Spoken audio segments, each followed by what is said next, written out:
میرے نمازی کا خیال کرتے ہوئے بہتری بات۔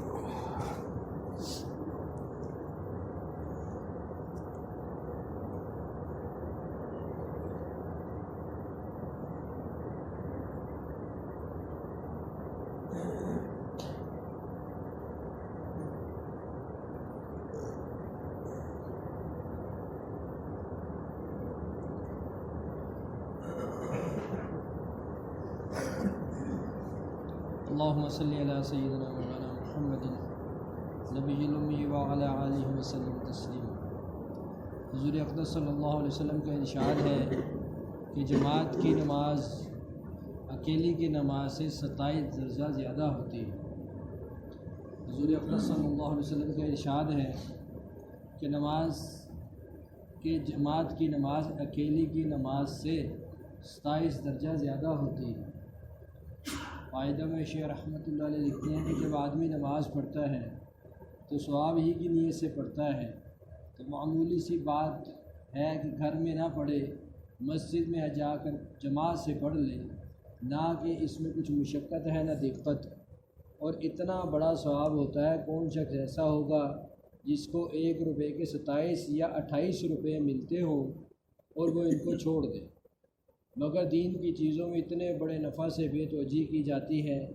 اس کی وجہ اس کے سوا کیا ہو سکتی ہے کہ ہم لوگوں کو دین کی پرواہ نہیں، اس کا نفع ہم لوگوں کی نگاہ میں نفع نہیں۔ دنیا کی تجارت جس میں 1 آنا 2 آنا 20 روپیہ نفع ملتا ہے، اس کے پیچھے دن بھر خاک چھانتے ہیں۔ آخرت کی تجارت جس میں 27 گنا نفع ہے، وہ ہمارے لیے مصیبت ہے۔ جماعت کی نماز کے لیے جانے میں دکان کا نقصان سمجھا جاتا ہے، بکری کا بھی نقصان بتایا جاتا ہے، دکان کے بند کرنے کی بھی دقت کہی جاتی ہے۔ لیکن جن لوگوں کے یہاں اللہ جل شانہ کی عظمت ہے، اللہ کے وعدوں پر ان کو اطمینان ہے، اس کے اجر و ثواب کی کوئی قیمت ہے، ان کے یہاں یہ لچر عذر کچھ بھی وقت نہیں رکھتے۔ ایسے ہی لوگوں کو اللہ جل شانہ نے کلام پاک میں تعریف فرمائی ہے، اور صحابہ کرام رضوان اللہ علیہ مجمعین کا جو معمول اذان کے بعد اپنی تجارت کے ساتھ تھا، وقائت صحابہ کے 5ویں باب میں مختصر گزر چکا۔ سالم حداد رحمۃ اللہ علیہ کے بزرگ تھے، تجارت کرتے تھے، جب اذان کی آواز سنتے دوران وہ متغیر ہو جاتا اور زرد پڑ جاتا، بے قرار ہو جاتے، دکان کھلی چھوڑ کر کھڑے ہو جاتے اور یہ اشعار پڑھتے: جب تمہارے منادی مؤذن پکارنے کے بعد کھڑا ہو جاتا ہے تو میں جلدی سے کھڑا ہو جاتا ہوں۔ ایسے مالک کی پکار کرتے ہوئے جس کی بڑی شان ہے، اس کا کوئی مثل نہیں، جب وہ منادی مؤذن پکارتا ہے تو میں بحالت نشاط اطاعت فرما برداری کے ساتھ جواب میں کہتا ہوں: اے فضل و بزرگی والے، لبیک، یعنی حاضر ہوں۔ اور میرا رنگ خوف اور ہیبت سے زرد پڑ جاتا ہے، اور اس پاک ذات کی مشغولی مجھے ہر کام سے بے خبر کر دیتی ہے۔ تمہارے حق کی قسم، تمہارے ذکر کے سوا مجھے کوئی چیز بھی لذیذ نہیں معلوم ہوتی، اور تمہارے سوا کسی کے ذکر میں بھی مجھے مزہ نہیں۔ دیکھیے زمانہ مجھ کو اور تم کو کب جمع کرے گا، اور مشتاق ہو جب ہی خوش ہوتا ہے جب اجتماع نصیب ہوتا ہے۔ جس کی آنکھوں نے تمہارے جمال کا نور دیکھ لیا ہے، تمہارے اشتیاق میں مر جائے گا، کبھی بھی تسلی نہیں پا سکتا۔ حدیث میں آیا ہے کہ جو لوگ کثرت سے مسجد میں جمع رہتے ہو وہ مسجد کے کھوٹے ہیں، اور فرشتے ان کے ہم نشین ہوتے ہیں، اور اگر وہ بیمار ہو جائیں تو فرشتے ان کی عیادت کرتے ہیں، اور وہ کسی کام کو جائیں تو فرشتے ان کی عیانت کرتے ہیں۔ بھائی دوستو، ہمارا بہت سارا مجمع، بہت سارے احباب یہ جو انعامات ہیں ان سے محروم ہیں، یعنی 100 میں سے بامشکل 10% لوگ نماز پڑھتے ہیں۔ 100 میں سے بمشکل 10% لوگ نماز پڑھتے ہیں، اور یہ جو فضائل ہیں یہ اس کے لیے ہیں جو مسجد میں آ کر پڑھتے ہیں۔ یہ 10 میں سے بھی یوں سمجھ لیں کہ 5% ہیں جو مسجد میں آ کر پڑھتے ہیں، 5% ایسے ہیں کہ جو گھروں میں پڑھ لیتے ہیں، دکان میں پڑھ لیتے ہیں، جہاں مشغول ہیں۔ اور انہی میں وہ لوگ بھی ہیں کہ جو نماز کی جماعت کو آگے پیچھے کر دیتے ہیں، آتے مسجد میں ہی ہیں مگر بعد میں اپنی مرضی سے پڑھتے ہیں۔ اور 90% وہ لوگ ہیں کہ جو آتے ہی نہیں، جو آتے ہی نہیں۔ آپ سے ایک سوال ہے کہ آپ صلی اللہ علیہ وسلم کے زمانہ مبارک میں کتنے لوگ نماز پڑھتے بتائیں گے؟ 100%۔ کتنے تھے؟ 100%۔ صحابہ کرام خلفۂ راشدین کے زمانے میں، تابعین کے زمانے میں، تبع تابعین کے زمانے میں 100% لوگ نمازی تھے کہ نہیں بھائی؟ اچھا کیا ہوا کہ یہ 90% کیوں رہ گئے؟ 100% چلتے آ رہے ہیں، ہم بھی انہی کی اولادوں میں سے ہی ہیں نا۔ آگے یہ مسلمانوں سے ہی آگے کنورٹ مسلمان، ہم آگے بائی برتھ مسلمان ہیں۔ ہم یہ کیا ہوا ہے ایسا؟ کبھی سوچا کہ یہ ہے مسلمان نماز نہیں پڑھتے؟ 100% لوگ پڑھتے تھے، ہم بھی انہی کی نسلیں ہیں، ہم کیوں نہیں پڑھتے بھئی؟ یہ 90% کیوں رہ گئے؟ سوال ہے، آپ جواب دیں۔ 90% کیوں رہ گئی ہے؟ 90% مسجد سے باہر اور 10% مسجد کے اندر۔ یہ اس وجہ سے ہوا ہے کہ محنت نہیں ہوئی۔ کیا ہوا ہے؟ محنت نہیں ہوئی، محنت چھوٹ گئی، جس کی وجہ سے یہ نقصان ہو گیا۔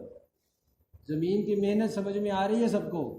زمین کی محنت چھوڑ دیں تو بھی کوئی سانپ کو گھر سے پکڑ کے لاتا ہے، کوئی کہیں سے پکڑ کے لاتا ہے کہ سانپ ادھر آ جائے، بچھو آ جائیں، کیڑے مکوڑے آ جائیں، حشرات یہاں جمع ہو جائیں۔ جہاں محنت نہیں ہوتی، زمین بیابان ہوتی ہے، بنجر ہوتی ہے، کوئی پکڑ کے لاتا ہے؟ جہاں وہاں پھینکتا کوئی آگے؟ وہ خود ہی آ جاتے ہیں۔ کیا ہوتا ہے بھائی؟ وہ خود ہی آ جاتے ہیں، کیونکہ محنت نہیں ہو رہی ہوتی۔ جب زمین پر محنت ہو رہی ہوتی ہے، وہ دور سے عام آدمی کو بھی بڑی خوبصورت لگ رہی ہوتی ہے۔ دین پر محنت نہیں ہوئی، جس کی وجہ سے یہ نقصان ہو گیا۔ یہ ہمارے جو پچھلے زمانے گزرے ہیں ان میں کیا ہوا کہ لوگ اس پر آ گئے کہ بس یار، یعنی جو پڑھ رہے تھے نا، بزرگ تھے، وہ پڑھتے تھے، کہتے یار میں نے پڑھ لی نا، باقی ہے، میں نے پڑھ لی، باقی ہے۔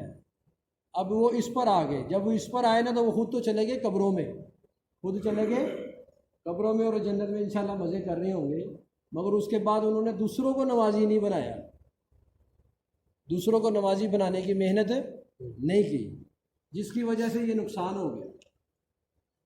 حالانکہ صحابہ کے سامنے تو یہ بات بھی ہے کہ جو نماز نہیں پڑھتا وہ خدا نخواستہ وہ مسلمان نہیں، بعض صحابہ کے نزدیک۔ اور یہ جو ہمارے امام ابو حنیفہ رحمۃ اللہ علیہ ہیں، انہوں نے چھوٹ دی ہے۔ باقی جو تینوں امام ہیں ان کے نزدیک بھی مسئلہ خراب ہے۔ اب بتاؤ کتنی محنت کی ضرورت ہے کہ 100% لوگ، یہ صرف ایک حکم کی بات کر رہا ہوں، صرف ایک حکم، آسمانی حکم، اللہ نے اپنے پاس بلا کر معراج پر دیا ہے یہ حکم، نماز کا حکم، صرف اس کی بات کر رہا ہوں۔ اب کتنی ضرورت ہے کہ لوگ 100% نمازی بن جائیں۔ اور زکوٰۃ کا تو پوچھنا ہی کیا، پورا دین پورے عالم میں زندہ ہو، اس کے لیے جانیں چاہیے، اس کے لیے ہاں جی اپنا مال، اپنا جان، اپنا وقت لے کر ایسے لوگ چاہیے جو فنا فی تبلیغ ہوں، جن کا اور کوئی کام نہ ہو، پھر اللہ جا کر وہ بہاریں دکھائے گا۔ ایسے علاقوں میں چاہیے، ایسے لوگ مسجدوں میں چاہیے، ایسے لوگ شہروں میں چاہیے، پھر اللہ وہ بہاریں دے گا، وہ عزتیں، وہ شرافتیں، وہ کرامت جس کو آج مسلمان صرف کتابوں میں پڑھتے ہیں۔ اس لیے آپ کے پاس صاحب اللہ نے اپنے فضل سے، کرم سے ہمیں گھروں سے نکالا، آپ کی مسجد میں جماعت دے دی۔ ایک آدمی نے گھر بنانا ہو، ایک آدمی نے گھر بنانا ہو تو سارے ہی ہم چاہتے ہیں نا کہ جی یہ لوگ 100% نمازی بن جائیں، ہے نا؟ چاہتے ہیں نا بھائی، مقامی بھی چاہتے ہیں یا نہیں؟ ہم سارے چاہتے ہیں۔ ایک آدمی نے گھر بنانا ہو، بلڈنگ اس نے کھڑی کرنی ہے، وہ مزدور تلاش کر رہا ہے۔ کیا کر رہا ہے؟ مزدور تلاش کر رہا ہے کہ اس کو بنانا ہے، اس کو بنانا ہے۔ اور کچھ ہی دیر میں اس کے پاس 10-12 لوگ آ جائیں اور ہم آپ سے کوئی مزدوری نہیں لیں گے، ہم آپ سے کوئی مزدوری نہیں لیں گے، ہم اللہ کے لیے یہ کام کریں گے، تو کیا خیال ہے ان سے کام کروانا چاہیے کہ نہیں؟ کروائے گا کہ نہیں؟ ہنس کے کروائے گا۔ آپ سب چاہتے ہیں کہ ہم لوگ یہ سارے آپ کے محلے والے 100% نمازی بن جائیں، اللہ کے راستے میں نکلیں، عبادات کو کریں، مسجدیں آباد ہوں، حیا کا ایک ماحول قائم ہو، بدامنی ختم ہو، یہ ہم سارے چاہتے ہیں۔ اس کے لیے اللہ نے یہ 10-12 مزدور آپ کے پاس بھیج دیے ہیں، اب ان کو آپ استعمال کریں، ان کو آپ استعمال کریں، یہ آپ کے اوپر ہے، یہ آپ سے کوئی معاوضہ نہیں چاہتے، آپ سے واہ واہ بھی نہیں چاہتے کہ ماشاءاللہ بڑی جماعت ہے جی، بڑا کام کیا، ایسا بھی نہیں چاہتے۔ ہم صرف اللہ کے لیے آئے ہیں اور آپ ہمیں لے جائیں، آپ ہمیں لے جائیں، لوگوں سے ملائیں، بس یہی ہمارا بھی کام ہے، اور یہ انشاءاللہ اس سے آپ کا بھی فائدہ ہوگا، مسجدیں آپ کی آباد ہوں گی، رحمتیں برکتیں آپ کی بستی پر اتریں گی، انشاءاللہ ہمیں بھی اس کا نفع ملے گا۔ تو سارے بھائی کوشش کریں گے انشاءاللہ۔ تو اس کے لیے بھائی دوستو، ہجرت اور نصرت یہ یوں سمجھ لیں پرندے کے 2 پر ہیں، پرندے کے 2 پر ہیں، ایک پر سے پرندہ اڑتا ہے، 2 سے اڑتا ہے۔ جب ہجرت والے اور نصرت والے یعنی مقامی لوگ اور باہر سے آئے ہوئے لوگ، جب جن کا ذہن ایک ہو جائے گا تو پھر کام کرنا آسان ہے۔ صحابہ کے ساتھ یہ ہوتا تھا، صحابہ کے ساتھ یہ ہوتا تھا، جہاں جاتے تھے لوگ ان کے ساتھ ہو جاتے تھے، ان کے مقصد میں شامل ہو جاتے تھے۔ مقصد ہمارا یہی ہے کہ 100% لوگوں سے ملاقات کرو، 100% لوگوں سے ملا دیں۔ اس لیے اللہ کے نبی صلی اللہ علیہ وسلم نے انصار کے لیے بڑے فضائل سنائے، بڑے فضائل فرمایا، ایک وادی میں کچھ لوگ چلیں، ایک وادی میں انصار چلیں، اللہ کے نبی فرما رہے ہیں میں انصار کے ساتھ، نصرت کرنے والوں کے ساتھ، مقامی لوگوں کے ساتھ، مفہوم یہ ہے نا کہ میں ان کے ساتھ چلنا پسند کروں۔ ایک جگہ فرمایا کہ یہ کچھ لوگ میرے باہر کا لباس ہے اور انصار میرے اندر کا لباس ہے، اور اندر کا لباس زیادہ جسم کے قریب ہوتا ہے۔ اس لیے فرمایا اللہ انصار کی مغفرت فرما، ان کی ماں باپ کی مغفرت فرما، ان کی بیویوں کی مغفرت فرما، ان کے بیٹوں کی، ان کی اولادوں کی، ان کے خادموں کی مغفرت فرما۔ اللہ کے نبی نے بہت دعائیں دی ہیں انصار۔ تو اس لیے بھائی دوستو آپ سے گزارش ہے، یہ آپ کے پاس لوگ آئے ہیں، ان سے ملیں، ان کو ملائیں لوگوں سے۔ سارے بھائی کوشش کریں گے انشاءاللہ، اللہ آپ کو جزائے خیر عطا فرمائے۔ ابھی نماز کے بعد سارے ساتھی بیٹھے اس کی ترتیب بنا لیتے ہیں۔ اللہم صلی علی سیدنا مولانا محمد نبی الامی وعلی آلہ وسلم تسلیما۔ ربنا آتنا فی الدنیا حسنہ وفی الآخرۃ حسنہ وقنا عذاب النار۔